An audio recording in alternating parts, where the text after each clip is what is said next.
അമ്മ കഥ പറയുന്നുണ്ടോ ഇല്ലേ? കഥയല്ല ഉണ്ണിയെ, മുത്തച്ഛന്മാരുടെ കാലത്ത് നടന്ന സത്യങ്ങളാ. രാമവർമ്മ തമ്പുരാനാണെന്ന് നാട് ഭരിച്ചിരുന്നതേ. വേഗം പറയൂ ആത്യമേ. ആ ഓട്ടുമന്തിൽ ഇത്തിരി വെള്ളം എടുത്തുണ്ടോ? തൊണ്ട താഴ്ചിട്ട് വയ്യ. സംഭവങ്ങളൊക്കെ നടന്നത് ഒരുപാട് വർഷങ്ങൾക്ക് മുമ്പാ. അന്ന് ഈ ചെമ്പ്ര ഒരു പുണ്യഭൂമി ആയിരുന്നു കേട്ടോ.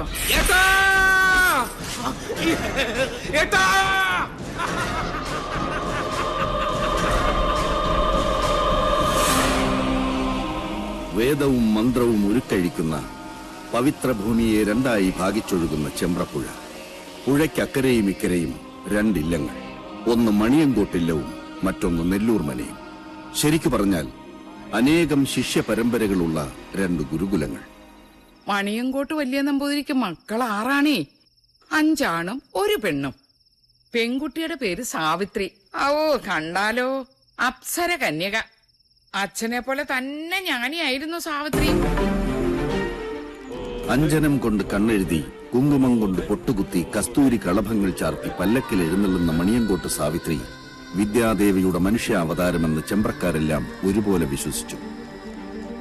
ഒരു നവരാത്രി കാലം മഹാരാജാവ് ചെമ്പ്രയിലേക്ക് എഴുന്നള്ളി. ഗുരുകുല അന്തേവാസികൾക്കുള്ള വേദപരീക്ഷയുടെ കാലായിരുന്നു അത്.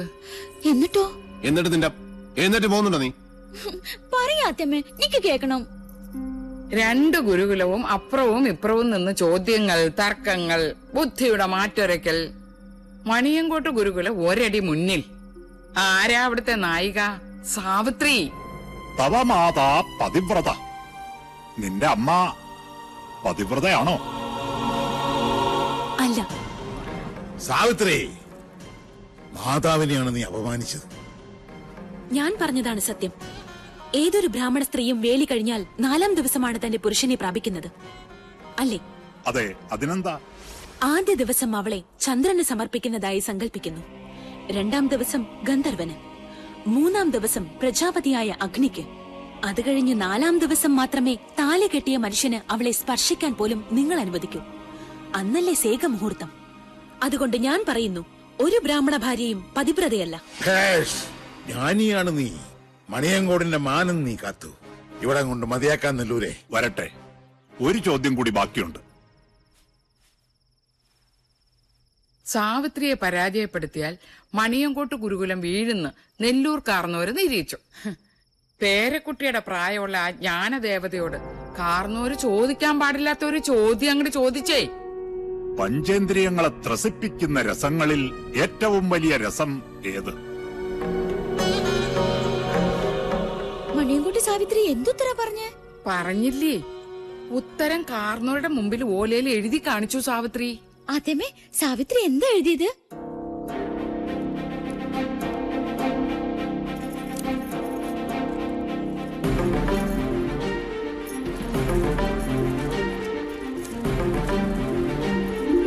കാമരസം. സ്വന്തം തലയിലെഴുത്ത സാവിത്രി തിരുത്തി എഴുതിയത്. പുരുഷനെ അറിയാത്ത കന്യക കാമരസം എന്നെഴുതിയാലുള്ള സ്ഥിതി എന്താ?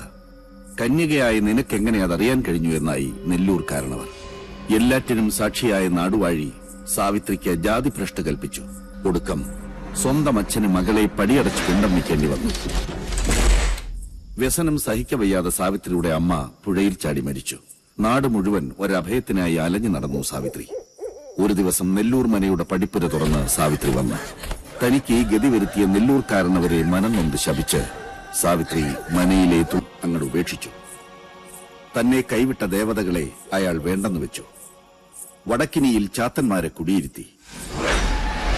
അപ്പോഴേക്കും സാവിത്രി രക്ഷസായി മാറി നാട്ടിൽ ഉപദ്രവം കാട്ടിത്തുടങ്ങി. അഗ്നിക്ക് നെയ്യെന്നോണം സ്വന്തം പട്ടടയിൽ നിന്നും അച്ഛന്റെ പക നടപ്പാക്കാൻ മകൾ യക്ഷിയായി അങ്ങട് അവതരിച്ചു ചെമ്പ്രയിൽ.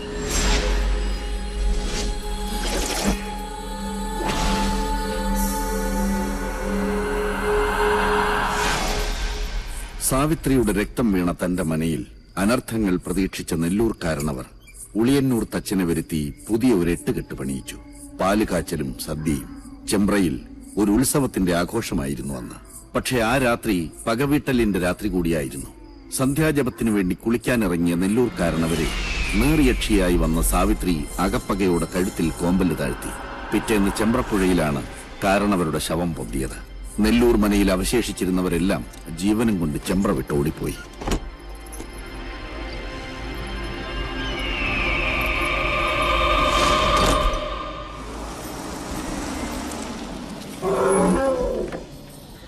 അറിഞ്ഞോ വിശേഷം? അവൻ തിരിച്ചു വരുന്നു. ആരാ കുട്ടിയെ? കുഞ്ഞുണ്ണി. ഒടുക്ക നെല്ലൂർ മന വാങ്ങാൻ തന്നെ അവൻ തീരുമാനിച്ചു. എന്തു വിലക്ക്? ചുളുവിലക്ക്. എന്താ നിനക്ക് വേണോ? അവനെ ഇപ്രാവശ്യം സാവിത്രി തന്നെ കൊന്നോളും. നമ്മൾ അതിന് ബന്ധപ്പെടണ്ട. വേണ്ട. പക്ഷേ അവനെ സാഹുത്രിടയിൽ വിട്ടുകൊടുക്കില്ല ഞാൻ. അവനെ എനിക്ക് തന്നെ വേണം. വാ, വന്ന് വണ്ടി കയറ്. കുറച്ച് കാര്യങ്ങൾ തീരുമാനിക്കാനുണ്ട്.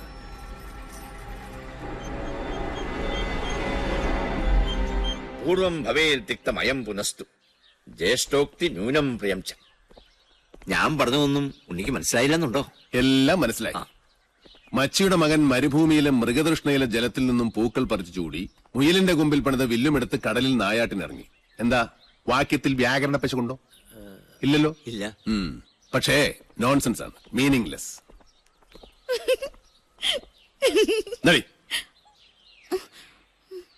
ഇതുപോലൊരു അർത്ഥമില്ലാത്ത ശ്ലോകമാണ് പിഷാരടി മാമ ഇപ്പൊ എന്നോട് ചൊല്ലിയത്. നെല്ലൂർ മന അരക്കില്ലമാണത്രേ. സംശയം വേണ്ട, അത് സത്യാണ്. യക്ഷിക്കഥകൾ പറഞ്ഞ് നാട്ടുകാരെ നശിപ്പിച്ച ഒരുപാട് മനങ്ങൾ കുഞ്ഞുണ്ണി ചുളുവിൽ വാങ്ങിച്ചിട്ടുണ്ട്. അറിയാം. അവിടെയൊക്കെ സായിപ്പന്മാര് ഡോളറുകൾ തന്ന് നല്ല ലാവിഷായിട്ട് താമസിക്കുന്നുണ്ട്. അതുപോലല്ല ഇത്. ഉണ്ണി അവിടേക്ക് പോകരുത്, പ്രത്യേകിച്ച് പട്ടാഴിന്നൊരാൾ. എന്താ പട്ടാഴിന്നൊരാൾ പോയാല് നെല്ലൂർ മന പിടിച്ച് വിഴുങ്ങും? ഇതിനു മുമ്പ് ആരെങ്കിലും പട്ടാഴിന്ന് നെല്ലൂർ മനയ്ക്ക് പോയിട്ടുണ്ടോ? എന്നോടൊന്നും ചോദിക്കരുത്. ചോദിക്കും. വാസ്തുവാചാര്യൻ പട്ടാഴി ശങ്കരൻ നമ്പൂതിരിപ്പാട് എങ്ങനെയാ മരിച്ചത്? ഇനിയിപ്പോ ഉണ്ണി അതൊന്നും അറിയണ്ട. അറിയണം എനിക്ക്. രാവും പകലും എന്റെ അച്ഛന്റെ കൂടെ നിഴൽ പോലെ നടന്നത് നിങ്ങളാ. പറയിപ്പിക്കുന്ന നിങ്ങളെ കൊണ്ട് ഞാൻ. പിഷാരടി, നടന്നതെല്ലാം അവൻ അറിയട്ടെ. വാങ്ങാൻ പോണ മനയുടെ മേന്മയും ചെമ്പ്രയിൽ നടന്ന മനുഷ്യക്കുരുതികളും. ചെമ്പ്രയിൽ പണ്ട് സംഭവിച്ചതെല്ലാം ഒരു കഥ പോലെ ഓർത്തു നടന്നു ചെമ്പ്രക്കാർ. കാലവും തലമുറകളും മാറി വന്നു. വർഷങ്ങൾക്ക് മുമ്പ് ഒരു ദിവസം പട്ടാഴി ഇല്ലത്തിന്റെ പടിപ്പുരയിൽ വന്ന് ഒരാൾ രക്ഷിക്കണേ എന്ന് കരഞ്ഞപേക്ഷിച്ചു. തലയ്ക്ക് മീതെ നിൽക്കണ ശാപത്തിന്ന് ഒളിച്ചോടിയ നെല്ലൂർ മനയുടെ ജീവിച്ചിരുന്ന ഏക അവകാശിയായ നെല്ലൂർ ഹരിനാരായണനായിരുന്നു ആ നിർഭാഗ്യവാൻ. വാസ്തുവാചാര്യനായ പട്ടാഴി ശങ്കരൻ നമ്പൂതിരിപ്പാടിന്റെ പാദങ്ങളിൽ വീണ് തലതല്ലിക്കരഞ്ഞു. തിരുമേനി വന്ന് നെല്ലൂർ മന ശുദ്ധിയാക്കി തരണമെന്ന് അപേക്ഷിച്ചു. പട്ടാഴി ശങ്കരൻ നമ്പൂതിരിപ്പാടിനെ കൊണ്ട് മാത്രമേ സാവിത്രിയെ തളയ്ക്കാൻ പറ്റൂന്ന് നെല്ലൂർ ഹരിനാരായണൻ അറിയാമായിരുന്നു. സഹായം ചോദിച്ച് കാലിൽ വീണവരെ ആട്ടി ഓടിച്ചിട്ടില്ല പട്ടാഴിയിലാരും. പട്ടാഴി തിരുമേനി നെല്ലൂർ മനയിലേക്ക് വരാമെന്ന് വാക്കുകൊടുത്തു. അന്ന് പട്ടാഴിയിലുള്ളവരെല്ലാം തടഞ്ഞിട്ട് നിൽക്കാൻ കൂട്ടാക്കിയില്ല ശങ്കരൻ നമ്പൂതിരിപ്പാട്. പുറപ്പെട്ടു. അനിയനെയും സഹായി പിഷാരടിയെയും കൂട്ടി ആ ശാപഭൂമിയിലേക്ക്, നെല്ലൂർ മനയിലേക്ക്.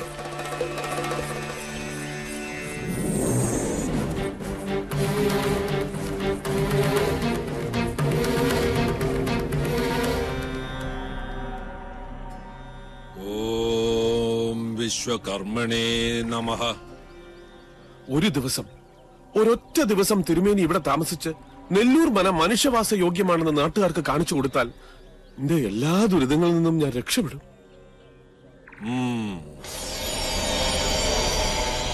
പേർഷ്യന്ന് വന്ന മഠത്തിൽ അബ്ദുള്ള മന വാങ്ങാന്ന് പറഞ്ഞിട്ടുണ്ട്. ആ പണം കൊണ്ട് ഞാൻ എന്റെ കടങ്ങളൊക്കെ വീട്ടും. ഇവളുടെ മരിച്ചുപോയ അമ്മയുടെ ആഗ്രഹം പോലെ ഇവളെ ഞാൻ പഠിപ്പിക്കും, വലിയ നിലയിലാക്കും.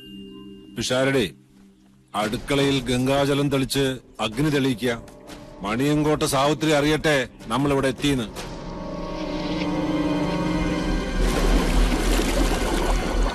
ജലയക്ഷിയുടെ ആവാസഭൂമി, പാതാളത്തിൽ നിന്നും പൊട്ടിപ്പുറപ്പെട്ട മഹാസിര.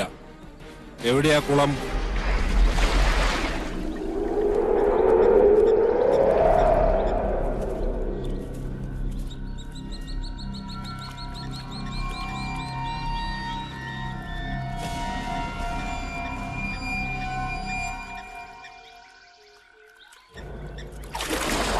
അമ്മേ ഭഗവതി, കാത്തുകൊള്ളണേ. തീ കത്തിച്ചോളുക. അയ്യോ തിരുമേനി!